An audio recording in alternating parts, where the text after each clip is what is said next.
சாயிராம். ஸ்ரீ சாயி பணிக அனைவருக்கும் சாந்தி நிலவட்டும். நல்லதே செய்வோம், நல்லதே நடக்கும்.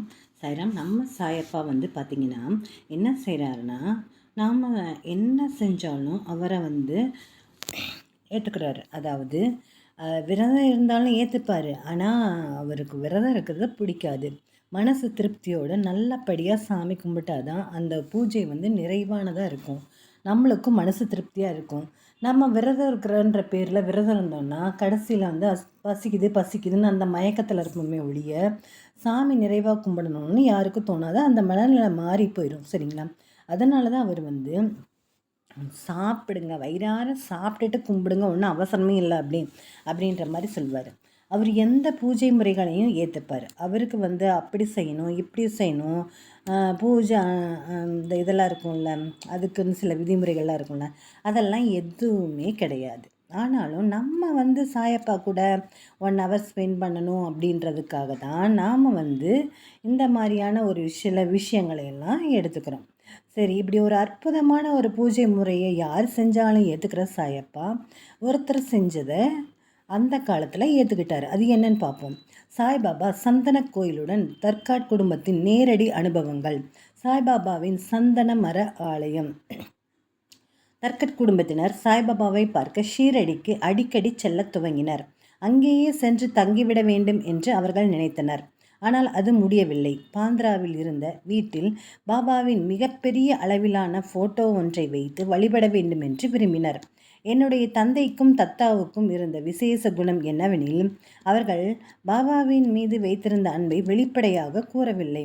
அவர்களுக்கு அவர் மீது ஒரு அளவற்ற பக்தி இருந்தது. அவர் ஒரு அந்தர்யாமி, தம்முடைய மனதை முழுமையாக தெரிந்து வைத்திருப்பவர் என நினைத்தவர்கள். அவர்கள் பாபாவின் அறிவுரைகளான பொறுமைக்குள் என்ற தத்துவத்தை கடைபிடித்ததினால் அவர்களுக்கு தேவையானவற்றை அவர் தக்க சமயத்தில் தருவார் என நம்பினார். ஒரு நாள் தத்தாவுக்கும் என் தந்தைக்கும் ஒரே மாதிரியான கனவு வந்தது. அந்த கனவில் சாய்பாபா ஒரு அழகிய கலைநயம் மிகுந்த ஆலயத்தில் அமர்ந்து உள்ளார் போல் இருந்தது. இருவருமே படங்கள் வரைவதில் வல்லவர்கள் என்பதனால் உடனே எழுந்து தம்முடைய கனவில் தோன்றிய அதே மாதிரி படத்தை வரைந்து வைத்து கொண்டனர். மறுநாள் காலை இருவரும் பார்த்து கொண்ட போது தனது கனவை பற்றி கூறிக்கொண்டு அவர்கள் போட்ட வரைபடத்தை காட்டிக்கொள்ள இரண்டும் ஒரே மாதிரியாக இருந்ததைக் கண்டு இருவருக்கும் ஒரே ஆச்சரியம். ஆகவே அந்த மாதிரியான பூஜை பெட்டியை செய்ய சந்தன கட்டைகளை உடனடியாக வாங்கினர். ஒரு தச்சானை அழைத்து அந்த பந்த்ரா வீட்டின் மாடியிலேயே அந்த பூஜை பெட்டியை செய்ய சொன்னார்கள். அதை செய்ய சுமார் 1 வருட காலம் பிடித்தது. 9 அடி உயரமும் 2.5 அடிக்கு 20.5 அடி சந்தனக்கட்டை பூஜை பீடம் தயாரானது. அதில் வைக்க பாபா படம் வேண்டும். பாபா தன்னை புகைப்படம் எடுக்க எவரையும் அனுமதித்ததில்லை.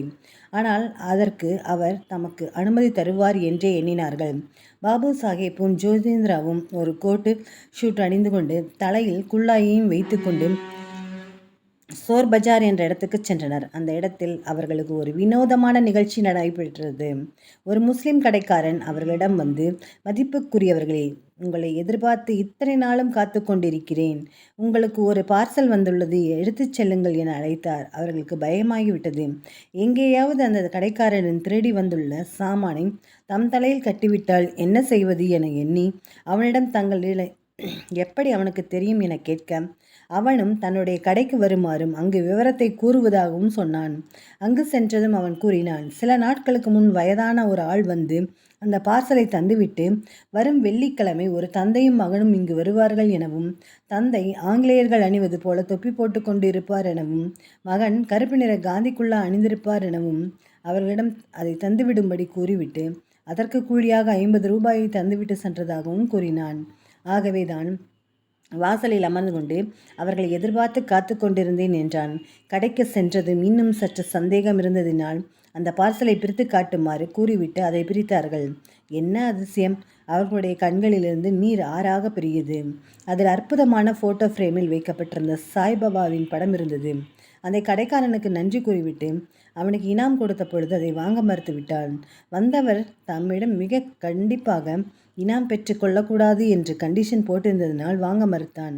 வீட்டிற்கு வந்து பார்த்தால் அந்த சந்தன பூஜை பெட்டியில் சின்னதோ பெரியதோ செய்ய தேவையில்லாமல் அதற்கு ஏற்ப செய்யப்பட்டது போல அதை பூஜை அறையில் வைக்க வேண்டி முடிந்தது. அதை அந்த பூஜை அறையில் வைத்த பின் தினமும் விடியற்காலை என் தந்தை எழுந்து குளித்துவிட்டு பூஜை செய்து சந்தன போட்டு வைப்பார். அடுத்து ஷீரடிக்கு போகும் நாளை எதிர்பார்த்திருந்தனர். வேலை வந்தது. ஷீரடி சென்று துவாரகமாயை அடைந்தபோது எவரோ ஒருவர் சாய்பாபாவை ஃபோட்டோ எடுக்க முயன்றதைக் கண்டு பாபா அவரிடம் கத்தி கொண்டிருந்ததை கண்டனர். பாபா அந்த ஃபோட்டோ எடுக்க நினைத்தவரிடம், இங்கு வந்து ஏன் என்னை ஃபோட்டோ எடுக்கிறாய்? உனக்கு என்னை பார்க்க வேண்டுமானால் பாந்திராவில் உள்ள என் பாபு, அதாவது என் தந்தை அப்படித்தான் அழைப்பார், வீட்டுக்கு போய் தரிசனம் செய். அதில் நான் உயிருடன் உள்ளேன். அதை கேட்ட என்னுடைய தந்தைக்கு புரிந்தது. தான் தினமும் செய்யும் பூஜையை பாபா ஏற்றுக்கொண்டு வருகிறார். ஓடிச் சென்று பாபாவின் கால்களில் விழுந்து நமஸ்கரித்தார். இப்படியாக பாபா தானாக நிறுவிய பூஜை அறை இன்றும் என்னுடைய மறைந்துவிட்ட சகோதரர் ரவீந்திராவின் வசாய் வீட்டில் பக்தர்களுடைய தரிசனத்துக்காக வைக்கப்பட்டுள்ளது. எவ்வளோ அழகாக சொல்லியிருக்காரு பாருங்கள். சூப்பராக இருக்கா? அதே மாதிரி தான் சாயப்பா வந்து நம்மளோட எல்லா விஷயங்களையும் ஏற்றுப்பார். நம்ம என்ன செஞ்சாலும் ஏற்றுப்பார். அதனால் நம்ம அவருக்கு செய்ய வேண்டியதை செஞ்சு வாழ்வோம் வளமுடன். ஜெய் சாய்ராம். சாயப்பாவின் திருவடிகளே சரணம்.